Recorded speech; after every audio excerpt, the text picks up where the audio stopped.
Hello दोस्तों हमारी app Vishnu economics school के स्टोर में इकोनॉमिक्स और कॉमर्स सब्जेक्ट से रिलेटेड 250 से अधिक कोर्स हैं। तो दोस्तों अगर आप यूजी में हो या पीजी में हो या आप यूपीएससी की तैयारी कर रहे हो या आपके पास यूजीसी नेट है या आप पीजीटी की तैयारी कर रहे हो या किसी और कंपटीशन की तैयारी कर रहे हो जहाँ पर इकोनॉमिक्स और कॉमर्स सब्जेक्ट है, तो आपके लिए हमारे पास कोर्स है। तो दोस्तों हमारी ऐप जरूर डाउनलोड कर लीजिएगा, Vishnu economics school. Hello everyone, welcome to Vishnu Economics School. So in this video we are going to start with our new chapter, that is consideration. So इस particular topic पे total 9 to 10 videos हैं और इनमें से कुछ videos जो हैं वो private videos होंगे जो आपको विष्णु इकोनॉमिक्स स्कूल ऐप पर मिल जाएंगे। और अगर आप हमारे कोर्सेज़ के बारे में डिटेल में जानना चाहते हैं तो आप ऊपर दिए हुए नंबर पर कॉन्टैक्ट कर सकते हैं। So let's start with today's session. So हम स्टार्ट करेंगे इसमें कंसिडरेशन से और उसकी डेफिनेशन के साथ। अब आपको याद होगा हमने जब nature and kinds of contracts में पढ़ा था लॉफुल कंसिडरेशन जो इम्पॉर्टेंट होता है एक कॉन्ट्रैक्ट को लीगली वैलिड होने के लिए, तो उसी में हम कंसिडरेशन पार्ट को डिटेल में डिस्कस करेंगे। तो कंसिडरेशन का मतलब होता है कि समथिंग इन रिटर्न, मतलब जो दोनों पार्टीज़ हैं टू अ कॉन्ट्रैक्ट, जो दो पार्टीज़ जिनके बीच में कॉन्ट्रैक्ट हो रहा है उनको कि उस कॉन्ट्रैक्ट के बदले में कुछ मिलना चाहिए। मतलब दोनों ही पार्टीज़ को वो कॉन्ट्रैक्ट परफॉर्म करने के लिए कुछ ना कुछ मिलना चाहिए, मतलब समथिंग इन रिटर्न होना चाहिए। अगर ऐसा होता है कि दोनों में से किसी भी पार्टी को कुछ कंसिडरेशन नहीं मिलता है, मतलब कोई सब्जेक्ट मैटर होता ही नहीं है, उस कॉन्ट्रैक्ट में कुछ भी सब्जेक्ट मैटर है ही नहीं या कंसिडरेशन है ही नहीं, तो हम उसको एक वैलिड कॉन्ट्रैक्ट नहीं मान सकते। हम तभी उसको वैलिड मानेंगे जब उस कॉन्ट्रैक्ट में कंसिडरेशन होगा। तो इसीलिए बोलते हैं consideration is very foundation of a contract, मतलब किसी भी कॉन्ट्रैक्ट की जो फाउंडेशन है जिस पे कोई भी कॉन्ट्रैक्ट जो है वो फॉर्म होता है उसे हम कंसिडरेशन बोलते हैं। कोई भी कॉन्ट्रैक्ट कंसिडरेशन के बिना जो है वो लीगली वैलिड या इन्फोर्सेबल बाय लॉ नहीं हो सकता।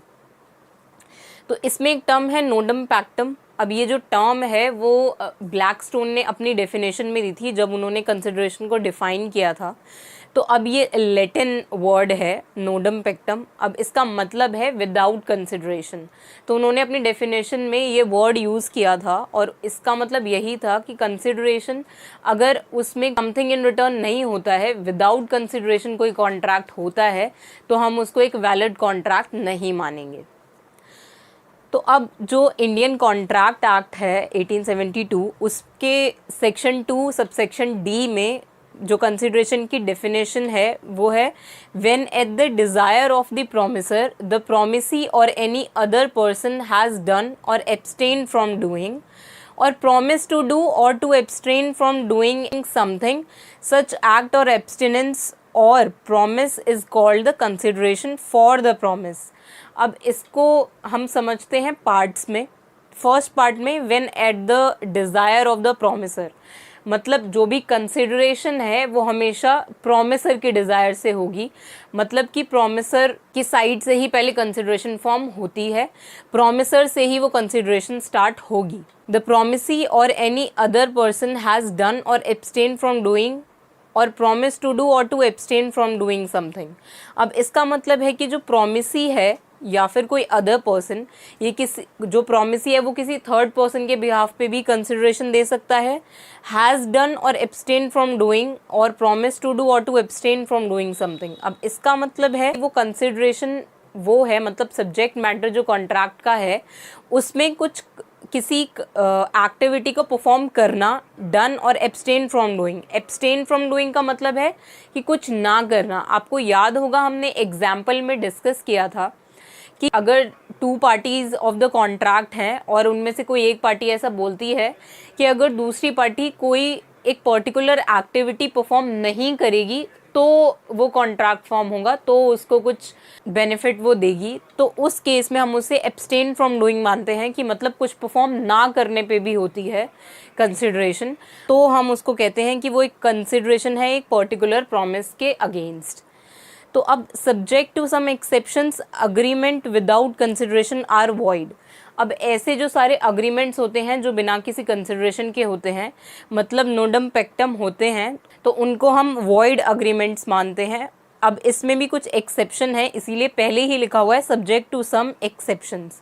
एक्सेप्शंस का मतलब है कि कुछ केसेस में ऐसा भी होता है कि विदाउट कंसिडरेशन कोई कॉन्ट्रैक्ट जो है परफॉर्म हो सकता है, तो इसके कुछ एक्सेप्शंस भी हैं, लेकिन otherwise agreements without consideration are void.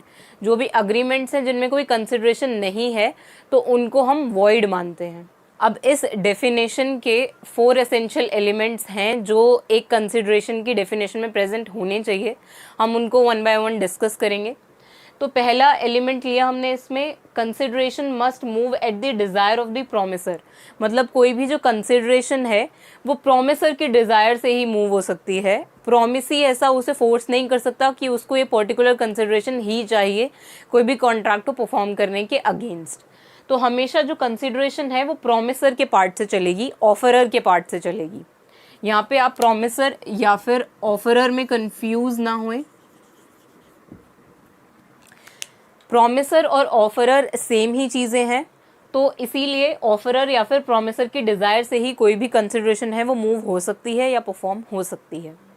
Second चीज़ हमने इस डेफिनेशन में देखी, it must be done by the promisee और एनी अदर पर्सन।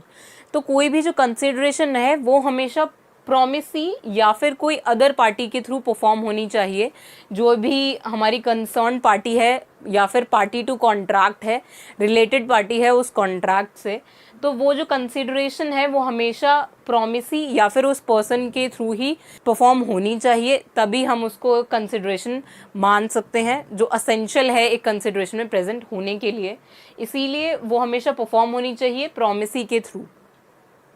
अब थर्ड पार्ट है, it may have been already executed और it is in the process of being done और may be still executory. अब इसका मतलब है, अब हमने टाइप्स ऑफ कॉन्ट्रैक्ट्स या फिर काइंड्स ऑफ कॉन्ट्रैक्ट में ये पढ़ा था कि एग्जीक्यूटेड और एग्जीक्यूटरी हम किन एक्टिविटीज़ को या किन कॉन्ट्रैक्ट्स को कहते हैं। इसमें है कि अगर वो एक्टिविटी जो भी है या वो जो कंसिडरेशन है या तो वो एग्जीक्यूटेड है, मतलब वो कंसिडरेशन परफॉर्म हो चुकी है, या फिर उस कंसिडरेशन को अभी परफॉर्म होना बाकी है, मतलब स्टिल एग्जीक्यूटरी है, प्रोसेस ऑफ बीइंग डन है, मतलब कि अभी वो इन प्रोसेस है। जैसे हमने सचिन तेंदुलकर का एग्जाम्पल लिया था कि मान लेते हैं वो आपको क्रिकेट सिखाता है, तो इस केस में हमने डिस्कस किया था कि वो एग्जीक्यूटरी होता, क्योंकि वो 6 मंथ्स तक आपको सिखाएंगे और उसके बाद आप उनको फ़ी पे करेंगे, तो उस केस में वो एग्जीक्यूटरी होता। तो इस केस में भी जो हमने एग्जाम्पल लिया उसमें भी जो कंसिडरेशन है वो या तो एग्जीक्यूटरी होती, और अगर ऐसा होता कि 6 मंथ्स बाद की बात होती तो हम उसे एग्जीक्यूटेड मानते। तो ऐसे ही कंसिडरेशन जो है या तो वो एग्जीक्यूटेड हो सकती है या फिर वो एग्जीक्यूटरी हो सकती है। फोर्थ एलिमेंट था इस डेफिनेशन में, it must be something to which the law attaches value. मतलब कंसिडरेशन की कोई भी वैल्यू डिफाइंड होनी चाहिए लॉ के अंदर, वो कोई ऐसी चीज़ नहीं होनी चाहिए जिसकी कोई वैल्यू ही नहीं है। अब वैल्यू से मतलब यहाँ पर कोई भी प्राइस से है या फिर वो वैल्यू रखता है किसी भी एक पर्टिकुलर पर्सन के लिए, वो चीज़ जो है जो कंसिडरेशन फॉर्म कर रही है वो चीज़ उसके लिए वैल्यूएबल होनी चाहिए, या फिर वो लॉ में ऐसा लिखा होना चाहिए कि वो कंसिडरेशन जो है वो वैल्यूएबल है या फिर वो उसके साथ एक वैल्यू अटैच्ड है। तो यही चारों असेंशियल एलिमेंट्स हैं जो कि कंसिडरेशन की डेफिनेशन में प्रेजेंट होने चाहिए। अब इसी डेफिनेशन को हम वेरियस एग्जाम्पल से समझ लेते हैं। तो पहला एग्जाम्पल ले लेते हैं। मान लेते हैं ए ने बी को एक ऑफ़र दिया कि वो उससे उसका हाउस परचेज़ कर ले 10,000 रुपीज़ में। अब इस केस में ए के लिए क्या वो कंसिडरेशन हुई, वो 10,000 रुपीज़ उसके लिए कंसिडरेशन हुआ। अब बी के लिए क्या कंसिडरेशन होगी इस केस में, वो हाउस। तो इस केस में हमने देखा कि कोई भी डिज़ायर जो है वो प्रोमिसर के थ्रू मूव हो रही है। मतलब प्रोमिसर ने पहले ऐसा बोला कि वो उसको हाउस जो है वो सेल करना चाहता है ऑफरी को। अब इस केस में सेकेंड एलिमेंट जो हमने देखा वो था कि जो प्रोमिसी है वो परफॉर्म करेगा इस कंसिडरेशन को। मतलब उसने पहले अग्री किया और वो जब 10,000 रुपीज़ ए को दे देगा तो वो उसको हाउस जो है वो ट्रांसफ़र कर देगा। तो इस केस में जो प्रोमिसी है उसने ये एक्टिविटी परफॉर्म करी, किसकी डिज़ायर से? जो प्रोमिसर है उसकी डिज़ायर से, जो हमारा फर्स्ट एलिमेंट था। नेक्स्ट एग्जाम्पल लेते हैं ताकि हम इसे अच्छे से समझ जाएं। तो इसी एग्जाम्पल में देख लेते हैं कि मान लेते हैं अब हाउस ना होके यहाँ पे बी का चाइल्ड है और ए ऐसा ऑफर देता है बी को कि वो उसका चाइल्ड जो है वो उसको रख लेगा, मतलब मेंटेनेंस देगा उसके चाइल्ड के लिए। तो ए ऐसा ऑफर देता है बी को कि वो उसका जो चाइल्ड है उसको मेंटेन करेगा, लेकिन वो उससे ईयरली जो है वो 1000 रुपीज़ लेगा उस मेंटेनेंस के लिए जो वो उसके चाइल्ड को दे रहा है। तो इस केस में ए के लिए क्या कंसिडरेशन हुआ? वो 1000 रुपीज़ जो उसे ईयरली मिलेंगे, और बी के लिए क्या प्रॉमिस हुआ कि उसके चाइल्ड को मेंटेन करेगा। तो इस केस में भी जो प्रॉमिसर है उसके थ्रू जो है वो कंसिडरेशन मूव हो रही है, और जो प्रॉमिसी है वो इस एक्टिविटी को परफॉर्म कर रहा है, मतलब कंसिडरेशन को परफॉर्म कर रहा है। अब ये दो एग्जाम्पल तो हमने देखे जिसमें कोई एक्टिविटी परफॉर्म हो रही है, लेकिन हमने इसमें ये भी देखा था कि एब्स्टिनेंस अगर होता है, मतलब कि कोई एक्टिविटी परफॉर्म ना करने पे भी कंसिडरेशन कंसिडर किया जाता है उसको। तो हम इसी एग्जाम्पल में देख लेते हैं। मान लेते हैं बी जो है वो ए का डेटर है और बी को ए को 50,000 रुपीज़ देने हैं। तो अब इस केस में क्या होता है कि बी ऐसा बोलता है कि अगर ए ने उस पर 1 ईयर तक कोई भी कंप्लेंट नहीं करी पे ना करने के लिए अमाउंट, तो वो उसे 1 ईयर के बाद 100 रुपीज़ जो है वो एक्स्ट्रा देगा। अगर वो उस पर कोई भी कंप्लेंट नहीं करता है उसको 50,000 रुपीज़ ना देने के लिए, तो वो उसको at the end of 1 year 100 rupees देगा। तो इस केस में हमने देखा कि the abstinence of A is the consideration for बीज प्रॉमिस टू पे। अब इस केस में क्या हो रहा है कि ए अगर कंप्लेंट नहीं करेगा तो भी उसको at the end of 1 year 100 rupees देगा। तो इस केस में क्या हो रहा है कि कुछ ना करने पे एब्स्टिनेंस पे कोई कंसिडरेशन हो रहा है। तो इसीलिए कोई भी कंसिडरेशन जो है वो कोई एक्टिविटी परफॉर्म करने के लिए भी हो सकती है और कोई एक्टिविटी परफॉर्म ना करने के लिए भी हो सकती है। तो अब इसके नेक्स्ट वीडियो में हम डिस्कस करेंगे essential elements of a valid consideration. So that's it for this video. Thank you.